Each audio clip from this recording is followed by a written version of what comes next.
हरिओम. आत्मपूजा उपनिषद. योगदास श्री जय गणेश जोशी यांचे प्रवचन. सूत्र 15. आरती. मौनम स्तुती. मौन हीच आरती. स्तुती. भौतिक आध्यात्मिक अर्थ. आत्मपूजा उपनिषदकार परमपूज्य ऋषींनी या सूत्रामध्ये स्तुती असा शब्द वापरला आहे. कोणत्याही संस्कृत शब्दाचा इतर भाषेत नेमका अनुवाद करणे हे जवळजवळ अशक्य असते. यामुळे संस्कृत ही विश्वातील मूलभूत भाषा आहे असे म्हटले जाते. यामुळे ती देवांची भाषा आहे असे मानले जाते. असेही प्रतिपादन केले जाते की संस्कृतमधून इतर सर्व भाषा निर्माण झालेल्या आहेत. संस्कृत सर्व भाषांची माता आहे. अर्थातच हे अमान्य करणारेही आहेत. असो, हा आपला विषय नाही. येथे स्तुती याचे भाषांतर मी आरती असे केले आहे आणि तिच्या मूलभूत अर्थाच्या शक्य तितके जवळ जाण्याचा प्रयत्न केला आहे. कारण स्तुती हा शब्द कालोघात त्याचा मूळ अर्थ गमावून बसला आहे. जसे टीका याचा अर्थ आहे निष्पक्षपणे परीक्षण करणे. उदाहरणार्थ श्री ज्ञानेश्वरी ही श्रीमद भगवद्गीतेवरील टीका आहे. परंतु कालोघात टीका याचा आता अर्थ घेतला जातो उणिवा काढणे, निंदा करणे इत्यादी. तसेच स्तुती याचा अर्थ आहे स तू इति, म्हणजे तू असा असा आहेस, तू कसा आहेस त्याचे वर्णन करणे, ते वर्णन ऐकवणे, ते वर्णन सांगणे, त्या योगे एखाद्याला साथ घालणे. परंतु आता त्याचा अर्थ घेतला जातो एखाद्याला चांगले म्हणणे, एखाद्याचे गुणगान करणे, एखाद्याला चढवणे, एखाद्याला प्रोत्साहित करणे इत्यादी. काळाच्या ओघात टीकेच्या विरुद्ध स्तुती याला अर्थ प्राप्त झाला आहे. मूलतः टीका आणि स्तुती याचा अर्थ एकसारखाच आहे.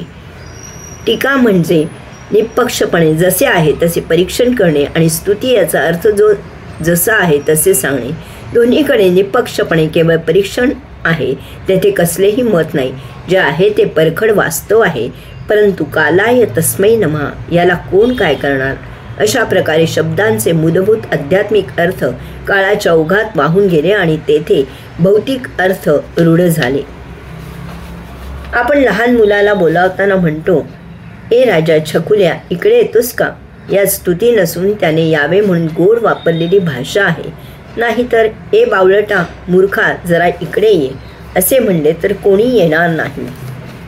तेव्हा गोड भाषा वापरण्यात गुणगान करणे असा हेतू नसतो. अहंकारामुळे कोणी कोणाला मोकळ्या मनाने चांगले म्हणायला तयारी नसतो. यामुळे स्तुती ही तोंडपूजा असते, देखावा असतो, सोपस्कार असतो हे सर्वजण ओळखून असतात. आपला मतलब साध्य करण्यासाठी, एखाद्याला चांगले म्हणण्यासाठी त्याच्यात असलेले आणि त्याच्यात नसलेले चांगले गुण त्याला ऐकविले जातात. पूर्वी भाट असत ते कवने रचून यजमानाची स्तुती करत आणि त्याबद्दल बिदागी मिळवत. माणसाला स्तुती करून घ्यायची फार हौस असते. प्रत्येकाला फक्त त्याची स्तुती ऐकायला आवडते आणि इतरांची स्तुती तो ऐकली न ऐकली असे करून तेथून दूर जातो. पूर्वी राजे त्यांच्या पदरी भाट ठेवत असत. राजाची मनस्थिती ठीक नसली की भाट येत आणि राजाची स्तुती करत. मग राजा खुलून जात असे. यामुळे या भौतिकाच्या झपाट्यात स्तुती याचा कालौघात अर्थच बदलून गेला. आपल्याला येथे आध्यात्मिक अर्थ पाहायचा आहे. यामुळे याचा संबंध फक्त परमात्म्याशी जोडायचा आहे. स तू इति म्हणजे स्तुती. याचा अर्थ आहे की तू असा असा आहेस. आता मी तुला जाणला आहे.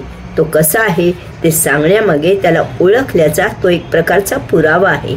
ही सांगणे म्हणजेच त्याची आरती आहे.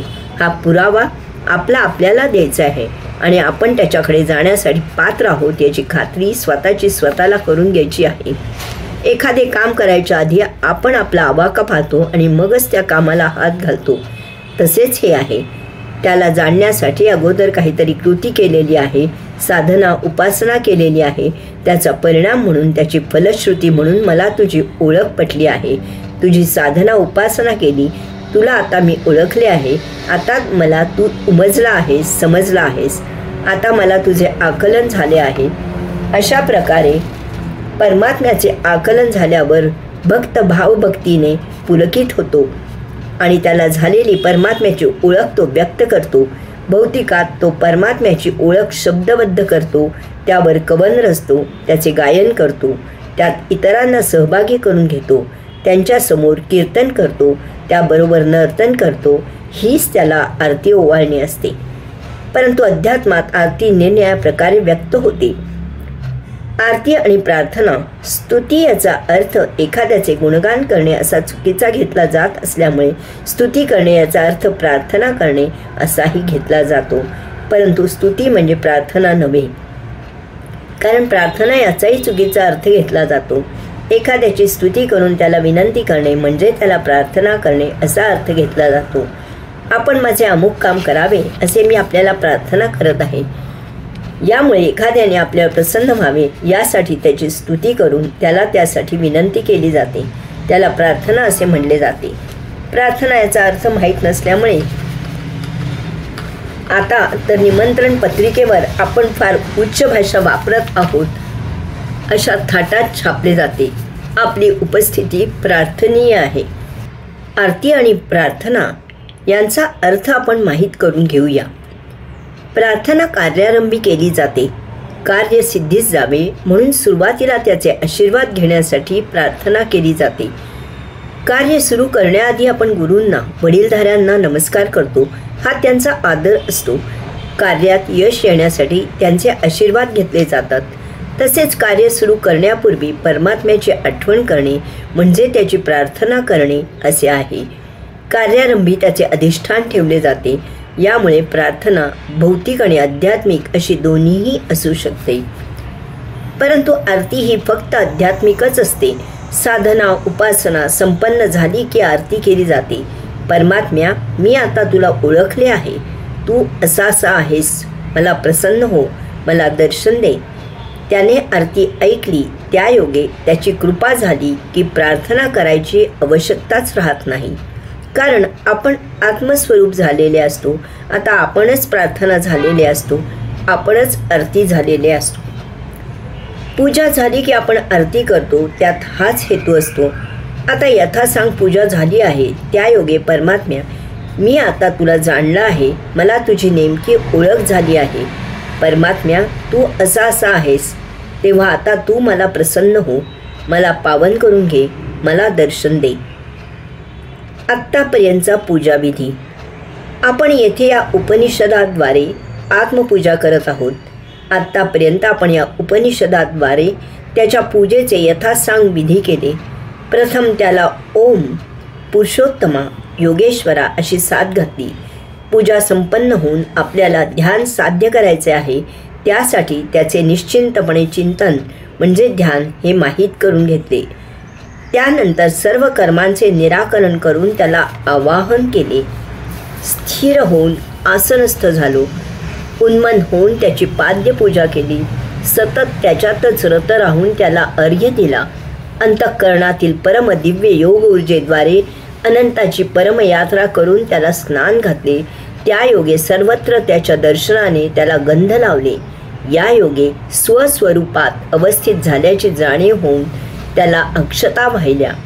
आपण त्याचेच लेकरू आहोत या भावनेने त्याला फूल वाहिले. स्वस्वरूपाचा परम दिव्य अग्नी प्रज्वलित करून त्याला धूप लावला.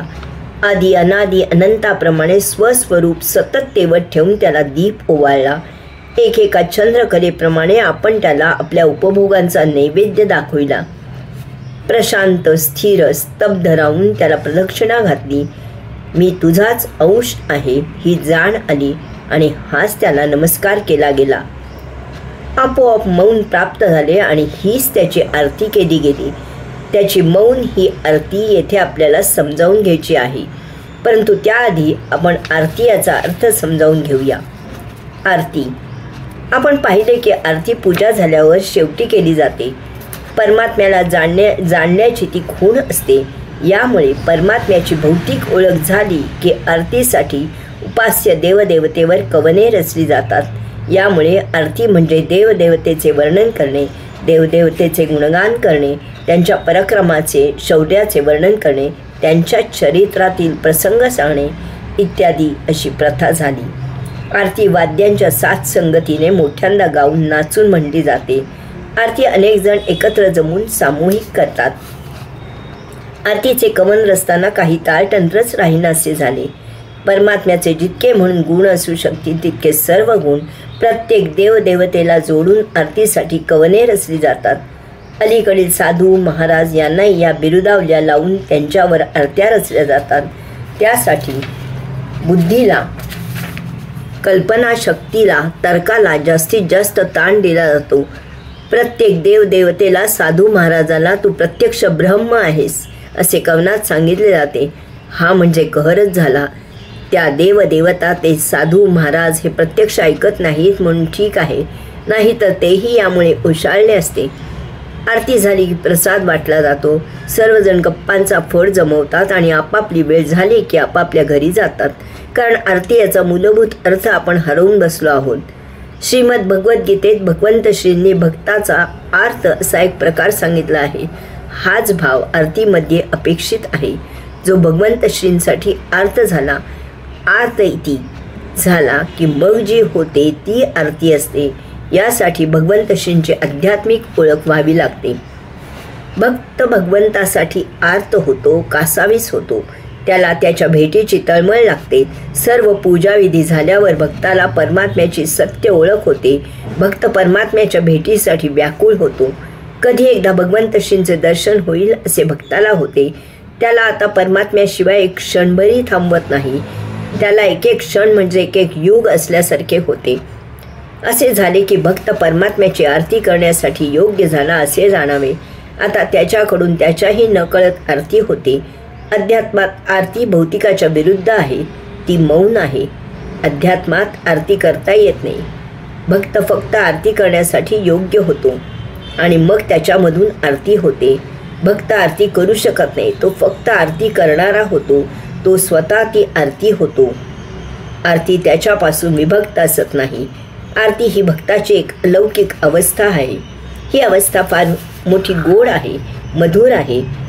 परमात्म्याची ओळख झाल्यावर भक्तात भगवंत श्री उतरू लागतात. भक्त भगवंत होऊ लागतो. किती अद्भुत अनुभूती आहे ही. ग्लासभर पाण्यात चमचाभर साखर घालावी आणि काही वेळात पाणी साखर एकरूप व्हावी. चमचाभर साखरेने ग्लासभर पाणी व्यापून टाकावे. ग्लासभर पाण्याला चमचाभर साखरेची चव यावी. भक्ताच्या अंतःकरणातील औषात्म्याने भक्ताला अंतर्बाह्य व्यापून टाकावे, आपल्यात सामावून घ्यावे. भक्त अंशात्म स्वरूप व्हावा. येथे आरती संपन्न होते. पूजाविधी झाल्यावर उपास्य देवतेपुढे आसनस्थ होऊन स्तब्ध, स्थिर, स्थित, शांत, प्रशांत, मौन बसावे. ती केलेली पूजा स्वतःमध्ये उतरू द्यावी, विरघळू द्यावी. येथे आरती संपन्न होते.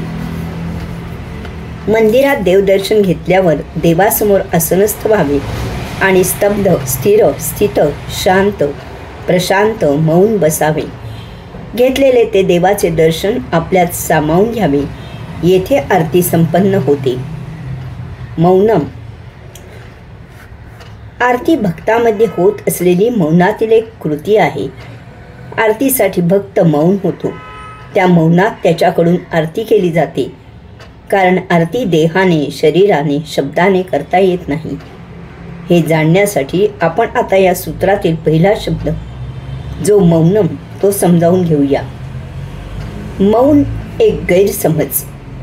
सर्वसाधारणपणे मौन याचा अर्थ स्वरयंत्रामधून आवाज न करणे, जिव्हेने उच्चार न करणे, न बोलणे असा घेतला जातो. तथाकथित साधू महाराज हे असे मौन पाळतात. राजकीय पुढाऱ्यांनी तर मौन याचे पावित्र्यच नष्ट केले आहे. मौनाचा राजकीय शस्त्र म्हणून उपयोग करतात. सार्वजनिक ठिकाणी बसतात आणि मौन पाळतात. तेथे सर्वांना भेटतात आणि खाणाखुणा करून देहबोलीने कागदावर लिहून किंवा अशाच काही प्रकारे व्यक्त होतात. त्यावेळी त्यांच्यात सर्व प्रकारचे भाव उमटतात. ते अप्रत्यक्ष व्यक्तही करतात आणि होतातही. हे भौतिक मौन त्यांचे त्यांना लखला बसू. काय वाचे मने. अध्यात्मात मौन याचा काही वेगळा अर्थ आहे. मौनात व्यक्त होण्यासाठी आपण आपले असत नाही. आपण भगवंत श्रींच्या ध्यानावस्थेत प्रवेश करत असतो. यामुळे मौन काही वाचे मने साध्य होत नाही. त्यासाठी या सर्वाच्या अतीत जाणे होते. आपण सर्वतोपरी अव्यक्त होतो. मौन याचा अर्थ देहभाव नष्ट झाला. आता फक्त आत्मभाव तेवढाच शिल्लक राहिला आणि तोही भक्ताच्या नकळत मौनात देहाचे भान हरपते. येथे देहबोली एकच असते आणि ती म्हणजे परमात्म्याला स्वतःत उतरवून घेणे, म्हणजे भक्त परमात्म्यात विलीन होत असतो. देहातीत अवस्थेत आरती होते. यामुळे येथे वाचा बंद होते, मन अमन नमन होते. मौन याचा अर्थ काया वाचा मन यांचा वापर न करणे, यांचा वापर बंद करणे, यांचा वापर थांबवणे. केवळ संवाद थांबवणे असा नव्हे. तसे असेल तर मौन हा काया वाचा मन यांचा एक भाग होईल. मौन होऊ नये काया वाचा मन यांच्या संवेदना तशाच शिल्लक असतील.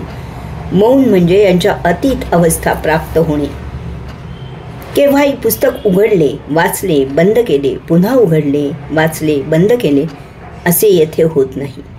तसे असेल तर पुस्तकातील मजकूर आपल्यात तसाच शिल्लक असेल. येथे पुस्तकाच्या अतीत जाणे होते. तानपुरा वाजवणे नुसते थांबायचे नाही. तसे असेल तर तानपुऱ्यातील नाद ब्रह्म आपल्यात तसेच शिल्लक राहील. येथे त्या तानपुऱ्याच्याही अतीत जाणे होते. मौनात आपले केवळ अस्तित्व शिल्लक असते. ते परम अस्तित्व आपण झालेले असतो. दशदिशांनी आपण त्याच्यात व्यापून गेलेले असतो. आपल्याला स्वत्व उरत नाही. मौनाची उलटी खूण. वर मी लिहिलेले आहे की आसनस्थ व्हावे आणि स्तब्ध, स्थिर, स्थित, शांत, प्रशांत मौन बसावे. आपल्याला समजावे यासाठी भाषा वापरायची म्हणून असे लिहिले आहे. वास्तवात येथे उलट गोष्ट घडते. आपण प्रथम मौन होतो आणि मग आपल्याकडून स्तब्ध, स्थिर, स्थित, शांत, प्रशांत मौन बसले जाते. असे होत नाही की माता तिच्या तान्हुल्याला पाहते, त्याला उचलते आणि मग तिच्यात वात्सल्य निर्माण होते. तर माता तिच्या तान्हुल्याला पाहते, तिच्यात वात्सल्य निर्माण होते आणि मग ती तिच्या तान्हुल्याला उचलते. तलावात खडा टाकला तर खडा टाकलेल्या बिंदूपासून लहरी उमटतात आणि त्या किनाऱ्याकडे पसरतात. केंद्रबिंदूमधून परिघाकडे लहरी जातात. आपल्यामध्ये सप्तरिपू प्रसंगांमधून निर्माण होत नाहीत, तर ते आपल्यामध्ये सदा ठाण मांडून बसलेलेच असतात. जरा काही खुट्ट झाले की ते आपला ताबा घेतात. आपण आपले राहत नाही. ते देहात पसरतात, आपल्याला व्यापून टाकतात आणि आपण त्यांच्या आहारी जातो. ते आपल्याकडून कृती करून घेतात. हे इतके झटपट घडते की अशा वेळी 10 अंक मोजायचे असतात हे माहीत असूनही तसे आपल्याकडून होत नाही. विवेक, संयम, तारतम्य लयाला जाते. नंतर जीभ चावून काही उपयोग नसतो. पूजाविधी करून झाले, देवदर्शन घेऊन झाले की आतील अंशात्मा देह व्यापून घेतो आणि मग भक्त मौन होतो. तो तेथेच आसनस्थ होऊन स्तब्ध, स्थिर, स्थित, शांत, प्रशांत मौन होतो. त्याचे देहभान हरपते. तो देहातीत होतो. येथे त्या मौनात आत्मपूजा, उपनिषदकार ऋषींना अपेक्षित अशी परमात्म्याची आरती होते. ज्ञानेश्वर माऊली म्हणतात, असे झाले तर भक्त देवाची द्वारी क्षणभरी जरी उभा राहिला तरी तो मौन होतो, मुक्त होतो. मौनातील अडचण. मौन बसायला सर्वांनाच आवडते. मनुष्य तर प्राणी पहा, खाणेपिणे झाले, सुरक्षितता असली की कसे शांत मौन असतात. समोर होत असलेली सृष्टीलीला अनुभवीत शांत मौन बसतात. माणसाला सुद्धा मौन राहायला आवडते, परंतु तो जराही मौन राहू शकत नाही. यात मूलभूत अशी त्याला फार मोठी अडचण आहे. माणसाला मौन राहण्यात मूलभूत अडचण म्हणजे सुख, दुःख, अतृप्ती आणि असमाधान. या तीनही गोष्टी जवळजवळ एकच एक आहेत, एकमेकांना संलग्न आहेत. माणसाला दुःख असते, त्याच्या निवारणार्थ तो सुख निर्माण करतो. त्यातून त्याच्या सुदैवाने त्याला दुःख नसले, सुख असले तरी त्याने किती सुख उपभोगले तरी त्याची कधीही तृप्ती होत नाही. तो अतृप्त राहतो आणि यामुळे तो नेहमी असमाधानी असतो. हे त्याचे असमाधान, हीच त्याला मौन राहण्यात अडचण असते. असमाधान असल्यामुळे जे काही भूतकाळात मिळाले ते अपुरे झाल्यामुळे ते पूर्णपणे कधी मिळेल यात त्याचे मन सदा रममाण असते. त्याची बुद्धी, स्मृती ते अपुरे पूर्ण करण्याची संधी शोधत असते. यावर तो सतत विचार करत असतो. त्यासाठी तो तर्क आणि कल्पना लढवत असतो. एकटा बसला की त्याचे मन, बुद्धी, स्मृती या असमाधानाचे समाधानात रूपांतर करण्यासाठी विचारात गढून जाते. या भूतकाळातील अपूर्ण घटनांवर तो भविष्यकाळाचा विचार करत असतो. यासाठी तो काये वाचे मने सतत बोलत असतो. कोणी श्रोता मिळाला तर बोलून व्यक्त होतो, कोणी श्रोता मिळाला नाही किंवा खाजगी कारणाने कोणी श्रोता नको असल्यास तो मनातल्या मनात बोलत असतो. आतल्या आत भावभावना निर्माण होऊन खदखदत असतो. अशा वेळी भान न राहून तो हातवारे करतो, देहबोली व्यक्त करतो, आवाज न येईल इतपत ओठ हलवत असतो. तो कधी स्वतःशीच खुदकन हसतो किंवा कधी चटकन त्याच्या डोळ्यात पाणी येते. हे असे अति झाले की माणसाचे डोके फिरते, तो बेडा होतो, त्याला भान राहीनसे होते.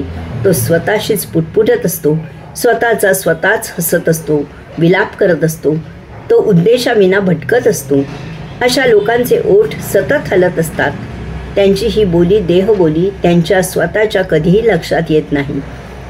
माणूस वेडा झाला नाही तरीही प्रत्येकजण असमाधानी असल्यामुळे मौन पाळणे अशक्य असते. जरा शांतता असली, स्वस्थता असली, एकटे असले की प्रोजेक्टर सुरू होतो. जरी कोणी मुद्दामून मौन पाळायला बसला तरीही काही क्षणात त्याच्याही नकळत त्याच्या मर्जीविरुद्ध आत असमाधानाचे समाधान रूपांतर कसे करायचे याचे विचार सुरू होतात. तुम्ही किती क्षण विचार न करता बसू शकता हे तुमचे तुम्ही पडताळून पहा, म्हणजे समजेल की हे आध्यात्मिक मौन किती अवघड आहे ते. तुम्ही अत्यंत महत्त्वाच्या कामात गढून गेलात तरी 2 कामांच्या मध्ये जरा जरी संधी मिळाली तरी तो आतला प्रोजेक्टर लगेचच सुरू होतो. एखादे काम करता करता काम सुरू असताना अन्य विचार सुरू होतात. एखादा तुमच्याशी बोलत असतो आणि तुम्ही आत कोणाचा तरी इतर विषय घोळवत असता. यात मौन कसे पाळणार? उपाय: मौन हे आध्यात्मिक आहे. कितीही प्रामाणिकपणे प्रयत्न केले तरी भौतिकाच्या भोगापवर्गतेत ते साध्य होत नाही. आपण निश्चय करून ते पाळायला सुरुवात करतो, परंतु काही क्षणात मौन भंग होतो. आपली देहादी इंद्रिये क्षणार्धात आपल्याला फसवतात आणि आपला मौन भंग करतात. हे आपल्याही लक्षात येत नाही. मौन भंग झाल्यावर कितीतरी वेळानंतर आपल्या लक्षात येते की आपण काये किंवा वाचे किंवा मने बोलायला सुरुवात केली आहे. भले भले सात्विक असलेलेही येथे हरतात. यासाठी दृढनिश्चय करूनही काही उपयोग होत नाही. असे जरी असले तरी त्यासाठी अव्याहत प्रयत्न केल्यास मौन अशक्य नाही. यासाठी संसारापासून समाजापासून दूर जाऊन उपयोग होत नाही. संसारात समाजात राहून मौन पाळणे हेच खरे श्रेयस्कर आहे. तीच खरी कसोटी आहे. त्यासाठी उपाय करावे लागतात. आपल्याला काही सवयी करून घ्याव्या लागतात. सर्वप्रथम म्हणजे आपण जे काही करत असू ते पूर्ण करावे. आपल्याला एक करत असताना इतर काही करायची सवय असते. यावर आपल्यावर अगदी बारीक लक्ष ठेवावे. उदाहरणार्थ, सध्याच्या काळात जेवताना दूरदर्शन पाहायची सवय झाली आहे. ही सवय मौनासाठी घातक आहे. यात आपल्या मनाला एक करताना इतर काही करायची सवय लागते. मनाला ही अशी सवय जन्मतःच असते. त्याला खत पाणी घातले जाते. ज्यावेळी आपण जे करत असू त्यावेळी फक्त तेच करावे आणि फक्त त्यावरच लक्ष केंद्रित करावे. विचार करायचाच झाल्यास फक्त जे करत असू त्याचाच विचार करावा. अशा वेळी इतर विचार आल्यास आणि ते येतातच त्यावर लक्ष ठेवून ते करणे कटाक्षाने थांबवावे. कोणतेही काम मानसिक दृष्टीने अर्धवट करू नये. उदाहरणार्थ, एखादी घटना घडल्यावर त्याबद्दल जे काही बोलायचे असेल, व्यक्त व्हायचे असेल ते लगेच बोलून व्यक्त होऊन मोकळे व्हावे. 4 जणात बोलणे अप्रस्तुत असल्यास मनात व्यक्त होऊन तो विषय तेथेच कायम करता संपवावा. पुन्हा त्या घटनेविषयी चुकूनही विचार करू नये. मधून त्यावर शिळोप्याच्या चर्चा करू नयेत. जुन्या विषयांना विनाकारण फोडणी देऊ नये. हा विषय स्मृतीमधून पुसून जाऊ द्या. त्याची विस्मृती झाल्यास फारच उत्तम. आपली स्मृती अनावश्यक वापरू नये. काही कारणापरत्वेच ती वापरावी. स्मृती विनाकारण सतत चाळवली तर तुम्हाला नको असेल तेव्हा ती आपणहून उफाळून येते. नको ते विषय स्मृतीमधून बाहेर येतात आणि तुमचे लक्ष विचलित करतात. कामापुरतीच स्मृतीची मदत घ्यावी. यावर बारीक लक्ष ठेवावे. स्वतःजवळ काये वाचे मने बोलणे, व्यक्त होणे आपल्या इतके अंगवळणी झाले आहे की आपण आपल्याशीच बोलत आहोत, व्यक्त होत आहोत हेच आपल्या लक्षात येत नाही.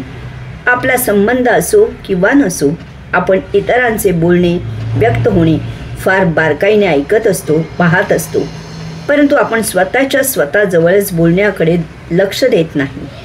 बाह्य हालचाली आपण चटकन टिपतो, परंतु स्वतःच्या हालचाली स्वतःच त्या करत असूनही त्यांचे आपण निरीक्षण करत नाही. याकडे कटाक्षाने लक्ष द्यावे. कधीही दिवा स्वप्ने पाहू नयेत. अमुक होईल आणि मग मी तमुक करीन हे थांबवावे. भविष्यकाळाचे नियोजन जरूर करावे. असे नियोजन वर्तमानातील एक काम म्हणून करावे. त्याचे मांडे खात बसू नये. त्यासाठी प्रयत्न म्हणून कामाला लागावे. त्याचे यश किंवा अपयश जे काही होईल त्याचा मोकळेपणाने स्वीकार करावा. जे काही करत असाल त्यात स्वतःला पूर्णपणे झोकून द्यावे. काम अर्धवट राहिले तर ते पूर्ण कसे करावे याचा विचार जरूर करावा, परंतु त्यावेळी इतर विचारांना थारा देऊ नये. ज्यावेळी जे करत असाल त्यावेळी एकेका क्षणाचा परिपूर्ण आस्वाद घ्यायला शिका. इतरांच्या भरीस पडून काहीही करू नका. आपल्या आनंदाची किल्ली आपल्याकडेच ठेवा. दुसऱ्याने काही करावे आणि तुम्ही विचलित व्हावे हे आपल्यासाठी फार घातक आहे.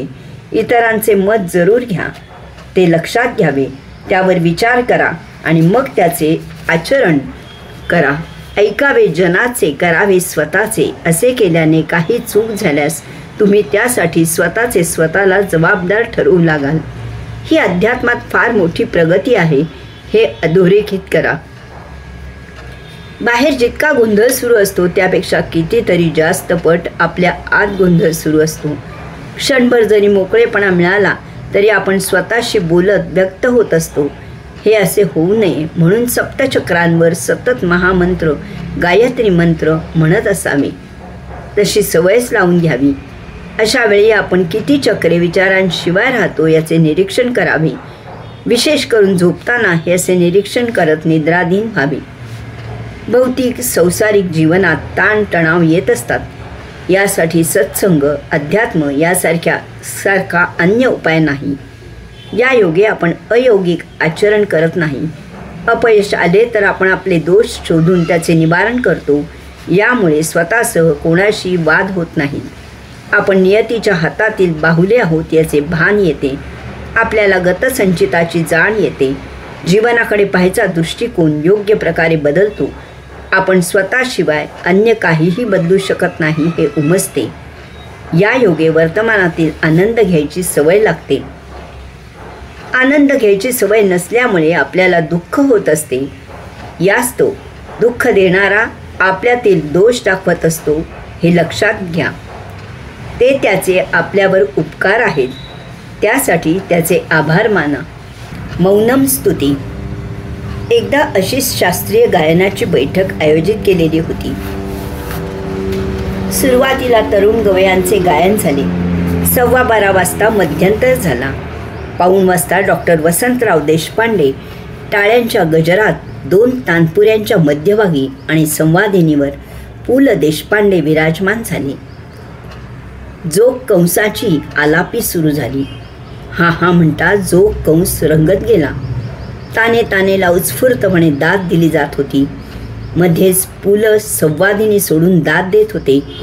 सुमारे 2.25 तासानंतर वसंतरावांनी जोग कंस थांबवला आणि त्याच क्षणी संपूर्ण सभागृहात सन्नाटा पसरला. इतका वेळ दाद देणारे मौन झाले. हीच त्या अलौकिक नादब्रह्माला सत्य दाद होती. यालाच अध्यात्मात आरती म्हणतात. परमात्म्याची ओळख पटली, त्याला जाणणे झाले की शब्द कुंठित होतात, सूर स्वर थांबतात, बुद्धी दिग्मूढ होते, स्मृती विस्मृतीत जाते, देह निश्चल होतो. एका अलौकिक अद्भुत आविष्काराने, विस्मयकारक अनुभूतीने साधक सर्वस्वाच्या अतीत जातो आणि तो मौन होतो. त्या अवस्थेत तो अन्य काही करूच शकत नाही. परमात्म्याला या मौनाची आरती ओवाळली जाते, या मौनाची आरती गायली जाते. हे मौन हेच त्याचे सत्य वर्णन असते. हे मौन हीच त्याची स्तुती असते. कारण मौनामधून जरा जरी अन्य काही व्यक्त केले गेले की ते त्याच्यापासून ढळणे असते. ते त्याची ओळख विसरल्यासारखे असते. म्हणून ऋषी म्हणतात मौनम स्तुती. मौन हीच त्याची स्तुती आहे, आरती आहे. मौनात त्याच्या सन्निध राहणे असते. त्यात परम कैवल्यानंद असतो, कारण मौनात आपण त्याच्याशी त्याच्या भाषेत संवाद साधत असतो. मौन ही परमात्म्याची भाषा आपल्याला अवगत झालेली असते. मौन संसारातही अतिशय उपयुक्त असते. आमच्या अफलातून नगरीच्या बाळूच्या घरामधून शेजाऱ्यांना भांडी फेकल्याचे आवाज नेहमी ऐकायला येत असतात, परंतु त्यांना कधीही बाळू किंवा बाळी यांच्या मुखामधून एक शब्दही ऐकायला येत नसे. वाचेने भांडण होत नसे. याचे शेजाऱ्यांना मोठे नवल वाटत असते. एक दिवस शेजारी याचे कारण माहीत करून घ्यायचेच असा चंग बांधतात. ते बाळूला गाठतात आणि त्याला याबद्दल विचारतात. बाळू त्यांना म्हणाला की माझ्यावर बाळी दररोज मधून मधून रागावते आणि मग ती मला भांडे फेकून मारते. भांडे फेकणे हा आमचा नित्याचा खेळ झाला आहे. ती एक मौज झाली आहे. याचा आम्ही आनंद घेतो. यामुळे आमच्यात वाद होत नाही आणि आमच्या मुखामधून तुम्हाला एक शब्दही ऐकायला येत नाही. आमचे वाग्युद्ध होत नाही. शेजारी बाळूला विचारतात की भांडे फेकून मारणे यात खेळ आणि आनंद कसा आहे. बाळू त्यांना म्हणाला की हा सुद्धा एक क्रिकेटसारखाच, परंतु पती पत्नीने घरच्या घरी खेळायचा 50% शक्यतेचा खेळ आहे. क्रिकेटमध्ये एक चेंडू फेकतो आणि दुसरा तो चेंडू अडवतो. यात दोघांनाही 50% यश मिळायची शक्यता असते. तसेच येथे आहे. बाळीने भांडे फेकून मारले की 50% शक्यतेनुसार तिचा नेम बरोबर मला लागतो आणि मग ती तिच्या नेमबाजीचा आनंद घेते, परंतु 50% शक्यतेनुसार मी नेम चुकवण्यात यशस्वी होतो आणि मग मी माझ्या कौशल्याचा आनंद घेतो. नेम मारण्यात आणि तो नेम चुकवण्यात वाघबाण सोडायचे राहून जातात. त्यापेक्षा आम्ही आपापल्या कौशल्याचा आनंद घेतो. यामुळे आम्ही मौन असतो. वाद, भांडण, पॉपॉप ही संसारिक आरती गंमत म्हणून सांगितली. अध्यात्मात मौन ही आरती आत्मसात करावी. त्याच्याशी आपल्या मूलभूत मौन या भाषेत संवाद साधावा. त्याला जाणावा. त्याच्याशी एकरूप व्हावे. त्या योगे त्याची आरती होते. म्हणजे आत्तापर्यंत केलेली पूजा पावन होते. हरिओम.